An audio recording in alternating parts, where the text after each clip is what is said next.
హల్లెలూయా. దేవుని యొక్క వాక్యంలో కొన్ని విషయాలు మనం చూద్దాము ఈరోజు. The goodness of Jesus Christ, యేసుక్రీస్తు ప్రభు యొక్క మంచితనము, ఆయన ఔన్నత్యాన్ని మనం అర్థం చేసుకోవడానికి మనం ప్రయత్నించేద్దాం.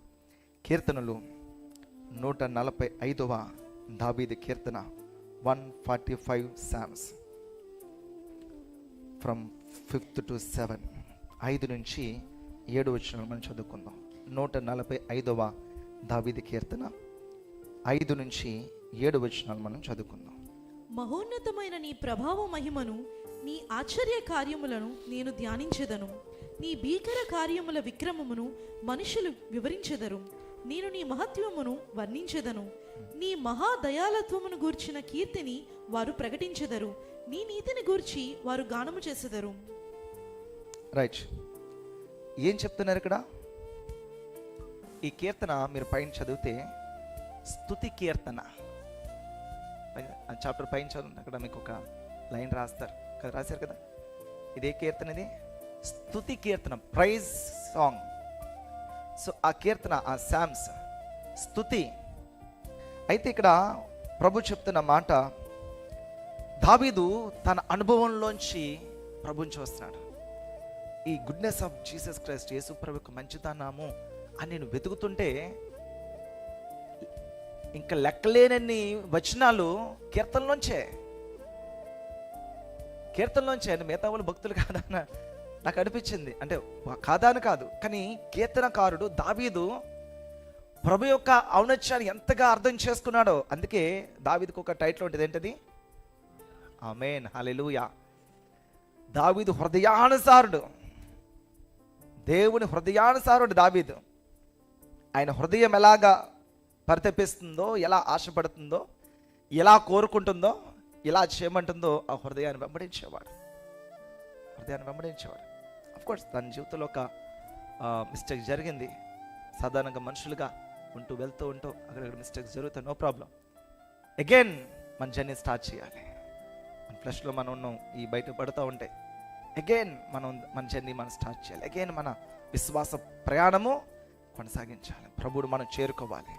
మన గురి, నా ముందు సిలువ, నా వెనుక లోకము. నా ముందు సిలువ, నా వెనుక లోకము. నేను వెనుతిరగను. హల్లెలూయా. ఈరోజు ప్రభుని ఎలాగ మనం చూస్తున్నాం, దావీదు ఎలాగ చూస్తున్నాడు, దావీదు దేవుడి యొక్క హృదయాన్ని ఎలాగ పట్టుకుంటున్నాడు, ఎలా అర్థం చేసుకుంటున్నాడు, ఆ హృదయాన్ని అనుసరిస్తూ ఎలా తన సమస్యలో ధైర్యంగా ఉంటున్నాడు, తన చిక్కుముల్లో ఎలాగ ఉంది మీరు అర్థం చేసుకోండి. తన కుటుంబంలోంచే శత్రువులు మొదలయ్యారు దావీదుకి. తన సొంత కుమారుడు తనని చంపడానికి పరిగెడుతున్నాడు. దావీదుకి శక్తియుక్తులు అన్నీ ఉన్నప్పటికీ కూడా తన కుమారుడు చంపలేక దావీదు పరిగెడుతున్నాడు. చూడండి, ఎటువంటి పరిస్థితుల్లో చూడండి దావీదు కుటుంబంలో. కానీ దావీదు దేవుడిని ఎలా నమ్ముతున్నాడు చూడండి, ఎలా మాట్లాడుతున్నాడు చూడండి. ఏం చెప్తున్నాడు అక్కడ? మహోన్నతమైన నీ ప్రభావ మహిమను, సరా, నీ ప్రభావ మహిమను, ఆయన మహిమ. మోషే కొండ మీద ఉన్నప్పుడు ఆ పర్వతం అంతా కూడా దేవుని యొక్క మహిమతో నింపబడింది.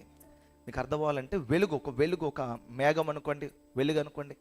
ఆ మేఘం అంతా కూడా ఆ కొండని ఎవరు ముట్టుకోకూడదు, కొండ దగ్గరికి కూడా ఎవరు రాకూడదు. మోషే మొత్తం ఫిల్ అయిపోయాడు దేవుడితోటి, దేవుడు మహిమతో ఫిల్ అయిపోయాడు. ఆ మహిమ నుంచి ఇలా బయటకు వస్తే ఒక దేవదూత మొహంలాగా మోషే ముఖం కూడా ప్రకాశించేస్తుంది. ప్రభావ మహిమ, దేవుని యొక్క ప్రభావ మహిమను, నీ ఆశ్చర్య కార్యములను నేను ధ్యానించదును. సరా, దేవుని యొక్క కార్యాలు ఎలా ధ్యానిస్తున్నాడు, ఎలా మాట్లాడుతున్నాడు ప్రభువుని. ఎటువంటి వాడు? మహోన్నతమైన. సో మీ మనసులో అది నింపబడాలి. చదువుతున్న మహోన్నతమైన నీ ప్రభావ మహిమను, ఇది చదువుతున్నప్పుడు మన జీవితంలో కూడా అటువంటి ప్రభావవంతమైన సన్నిధి మనం అనుభవించడానికి అవకాశం ఉంటుంది. అనుభవించగలము. ఎప్పుడైతే దేవుడి సన్నిధితో మనం నింపబడ్డామో, ప్రభుతో మనం నింపబడ్డామో, ఆయన బిడ్డలుగా ఆ కనెక్షన్ మనకుంటుంది. ఆ లైట్ మనలో ప్రకాశిస్తూ ఉంటుంది. మనం కూడా ఈ లోకంలో దేవుడి యొక్క మహిమతో ప్రకాశిస్తూ మనం ఉంటాం.